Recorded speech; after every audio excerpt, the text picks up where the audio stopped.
O Revista está no ar e, como você pode perceber, o programa desta semana é especial.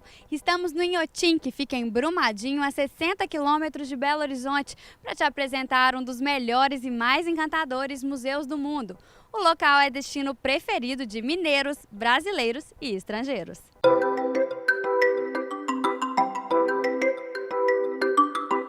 Idealizado pelo empresário mineiro Bernardo Paz, o Inhotim foi aberto ao público em 2006 e possui uma área de mais de 110 hectares de visitação, que mescla obras de arte contemporânea com jardins.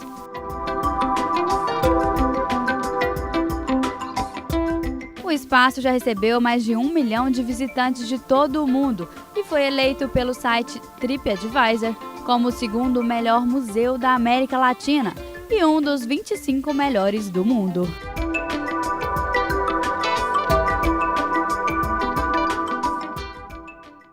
O Inhotim é o único museu brasileiro que exibe continuamente um acervo de relevância internacional em arte contemporânea.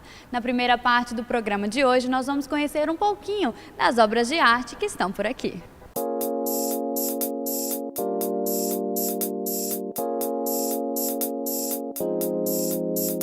Mais de 100 renomados artistas de mais de 30 países estão reunidos no Inhotim.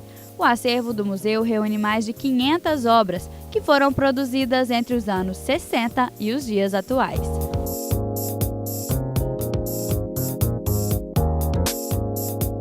Pinturas, desenhos, esculturas, fotografias, vídeos e instalações estão reunidos em mais de 20 pavilhões.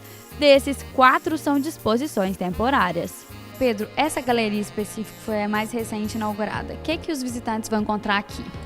Olha, Ana, essa exposição é uma das mais recentes. Assim, a gente pode encontrar trabalhos muito experimentais, desde trabalhos de vídeo, instalações, vídeos experimentais da Dita Bradesco, como a gente está aqui na sala, até trabalhos escultóricos promovendo a relação do movimento e percepções corporais. Assim. Então, é uma sala, uma exposição que reflete desde de uma linguagem escultórica, tem umas relações com desenho também, umas linguagens de desenho, pintura, colagens. Eu acho que é uma sala bastante experimental e traz linguagens desde a década de 60 até a nossa época, assim. Então, eu acho que o visitante ele pode encontrar essas várias percepções, assim, com a arte. Eu acho que é uma sala bem nova, assim. Ela traz uma outra linguagem para o acervo de Inhotim. Acho que ele reinventa o acervo, então acho que essa sala é muito importante, assim. Então, acho que o visitante ele vai descobrir muita coisa aqui nessa sala.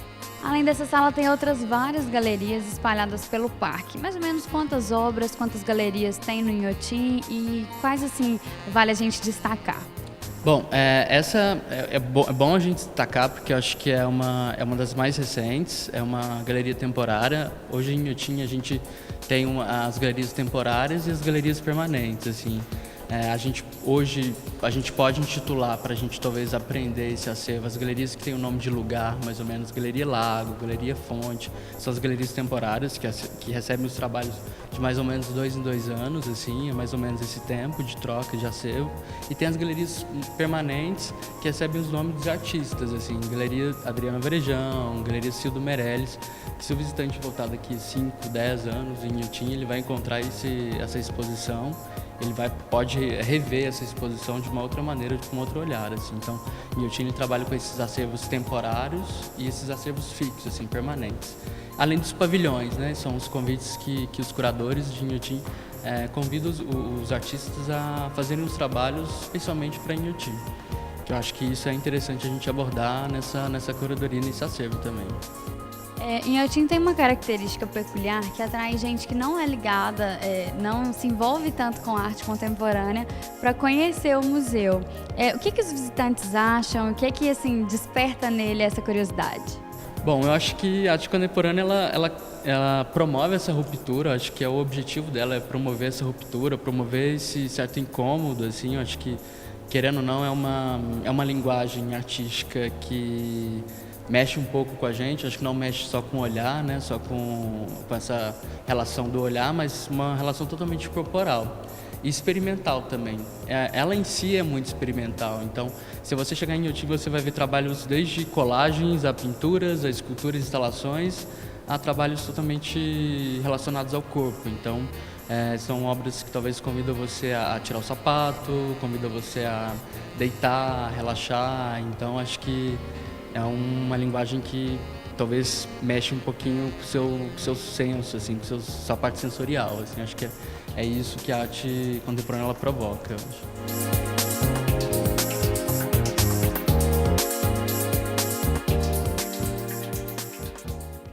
O Inhotim está localizado em uma região que preserva a Mata Atlântica e o Cerrado, dois biomas que, apesar da rica diversidade de fauna e flora, estão ameaçados pelo desenvolvimento das grandes cidades. Apesar de toda a arte contemporânea, o que encanta mesmo os visitantes é todo esse verde de mais de 110 hectares.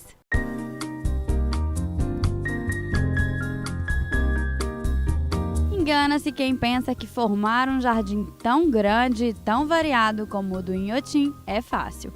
Os 110 hectares de floresta começaram a ser criados há quase 35 anos e atualmente fazem parte de uma área protegida de patrimônio natural. Lívia, a gente está em uma estufa onde o Inhotim guarda várias espécies de plantas. O que a gente encontra aqui? Bom, a gente está numa estufa de clima equatorial. Então a gente tem uma temperatura máxima que atinge 30 graus. Toda vez que a temperatura chega a 30 graus, os ventiladores são acionados e a gente tem a temperatura cai para 27 graus. Então a gente sempre tem um máximo, mas a gente não tem um mínimo. A umidade relativa do ar também é mantida sempre alta, em torno de 70% a 90%. Então a gente cria um ambiente adequado para algumas plantas. Por exemplo, as aráceas, que são plantas que todo mundo conhece, todo mundo tem em casa, são os imbés, os antúrios, e aqui é a nossa segunda maior coleção botânica. São cerca de 400 espécies diferentes. Então, um grande acervo, é menor do que o nosso acervo de palmeiras, que a gente ainda está recontando, mas tem mais ou menos 1.000 exemplares, 1.000 espécies diferentes. A gente ainda não sabe ao certo o número de exemplares. E também temos algumas palmeiras, que precisam também dessa temperatura, dessa umidade. Temos plantas aquáticas, as plantas aquáticas são bem diversas, são diversas famílias botânicas. Tem algumas plantas anfíbias, sobrevivem na água e também em período de seca elas também se mantêm vivas. A gente também tem um grupo bem interessante aqui de plantas, que as crianças, por exemplo, adoram, são as plantas insetívoras. Então elas capturam alguns insetos para se alimentar. São plantas que a gente mantinha em outras estruturas, a gente trouxe para cá, elas se deram super bem, então temos uma pequena coleção também desse grupo de plantas. A nossa estrela aqui é a Morphophallus titanum, a flor cadáver. Nesse momento ela está vindo uma folha, né? A gente nunca sabe quando vai vir flor, quando vai vir folha, esse ano vai vir folha. Então a estufa nos permite isso, ela permite que as plantas se desenvolvam saudáveis, mantenham um ambiente diferente do ambiente natural. Nessa época do ano, né, a temperatura é bem próxima ao que a gente tem, mas na época de frio, onde a oscilação térmica é maior, é um ambiente adequado para essas plantas que não toleram frio, não toleram vento e queda brusca de temperatura.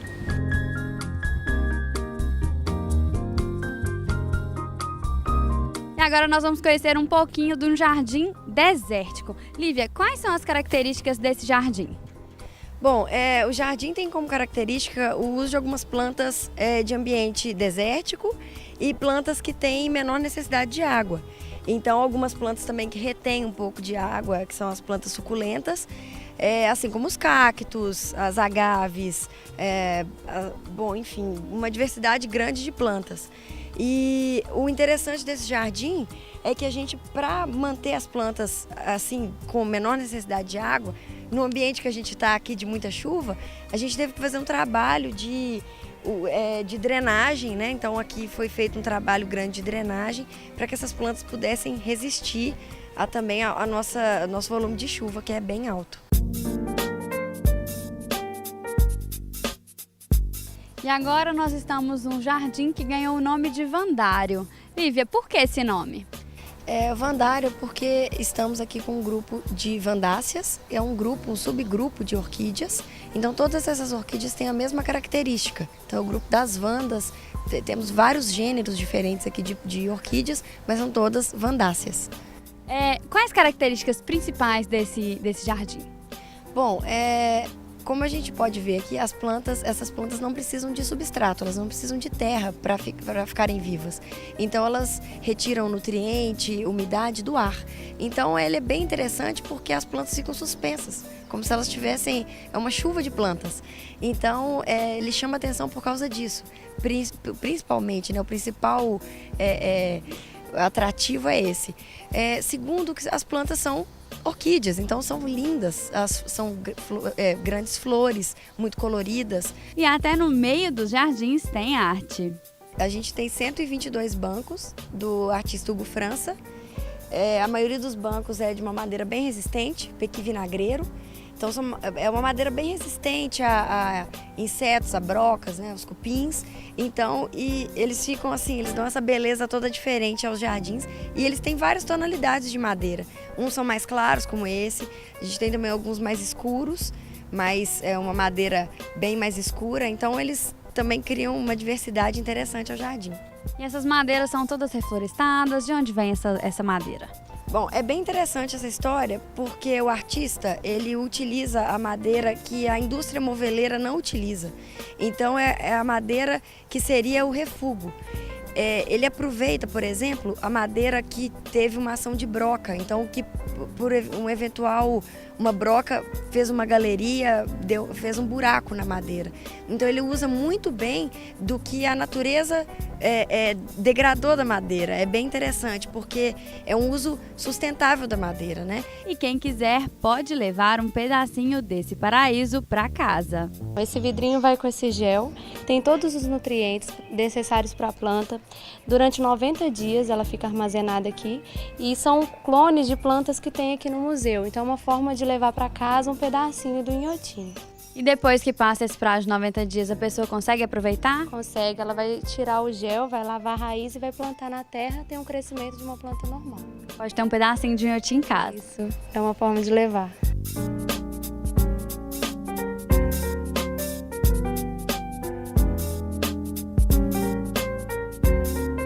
O Revista vai para um rápido intervalo. No próximo bloco você confere uma matéria especial sobre o que Inhotim oferece de melhor quando o assunto é gastronomia.